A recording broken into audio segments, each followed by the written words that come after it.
ரூமில் ஏசி போட்டிருக்கோம் அப்படின்னா நிறைய பேருக்கு நான் பேஷண்ட்ஸ்க்கு அட்வைஸ் பண்ணுவேன். என்ன அப்படின்னா கிட்னி ஸ்டோன்ஸோட வருவாங்க. ஸோ அவங்க என்ன அப்படின்னா நான் நல்லா அப்போ தான் சாப்பிட்ருப்பாங்க, உடனே அப்படியே படுத்துருவாங்க, தண்ணியும் குடிக்க மாட்டாங்க, ப்ளஸ் ஏசி ரூமில் இருப்பாங்க. ஸோ இப்போ என்ன ஆகுது அப்படின்னா உடம்புக்குள்ளே இருக்கிற மாய்ஸ்சர் எல்லாம் அது சக் பண்ணிடும்.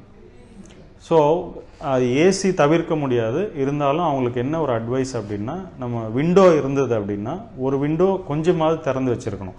ஸோ ஃப்ரெஷ் ஏர் உள்ளே வரணும். அந்த ஃப்ரெஷ் ஏரை தான் நம்ம ஏசி வந்து கண்டிஷன் பண்ணி கொடுத்தது அப்படின்னா அது பிரச்சனை இல்லை. ஸோ ஒரு சில இடத்துல நம்ம விண்டோவே ஓப்பன் பண்ண முடியாதுன்ற சுச்சுவேஷன் இருந்தது அப்படின்னா நம்ம வெளியில் போயிட்டு வரலாம். ஒரு எவ்ரி 1 ஹவரோ இல்லை 45 மினிட்ஸ் ஒன்ஸ் வந்து கொஞ்சம் வெளியே போயிட்டு ஃப்ரெஷ் ஏரை ப்ரீத் பண்ணிவிட்டு வரணும். நைட்டில் வந்து கண்டிப்பாக விண்டோ திறந்து வச்சுட்டு தான் தூங்கணும். ஏசியே யூஸ் பண்ணாலும் இப்போ நிறைய பேர் வந்து அப்போ ஏசியோட கம்ப்ரெஷர் போயிடும் அப்படின்வாங்க. அப்போ நம்ம கிட்னி போனால் பரவாயில்லையா அப்படின்னு தான் நான் கேட்பேன். கிட்னி லங்ஸுக்கு வந்து ரொம்ப முக்கியம் அது ஃப்ரெஷ் ஏர்ன்றது. ஸோ அதனால் கொஞ்சமாவது ஓப்பன் பண்ணி வச்சுட்டு தூங்கணும். லேட் நைட் வந்து ஒர்க்காக இருக்குது. ஸோ நைட் ஷிஃப்ட்லாம் பார்க்கறதுனால வந்து அவங்க நைட்டு ஃபுட் எடுத்துக்கிற டைமிங்கே என்டையராக வந்து மாறிடுது. ஸோ அதை வந்து இந்த நேரத்தில் தவிர்க்கவும் முடியாது. ஸோ அந்த மாதிரி உள்ளவங்க வந்து எந்த மாதிரி உணவை வந்து சாப்பிடணும்? நைட் ஷிஃப்ட் பண்ணுறவங்க ஒரு 8:30 9க்குள்ளே அவங்களோட மீல்ஸ் கம்ப்ளீட்டாக முடிச்சிடணும்.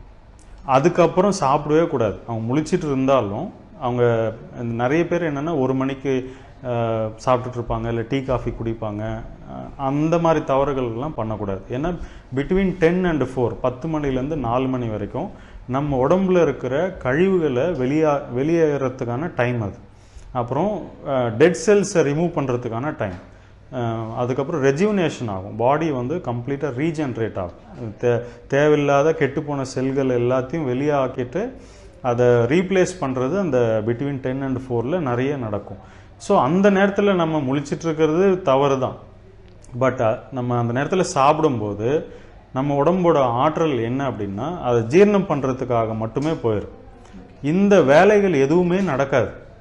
எல்லாமே கழிவு இருக்கா அப்படியே தேங்கி இருக்கட்டும், ஃபஸ்ட்டு இந்த சாப்பாடை டைஜஸ்ட் பண்ணிட்டு வரேன், ஏன்னா நிறைய வந்துட்டு இருக்கு, நான் இதை டைஜஸ்ட் பண்ணணும், அந்த கழிவு அப்படியே இருக்கட்டும், அப்புறம் இது பண்ணலாம் அப்படின்ட்டு.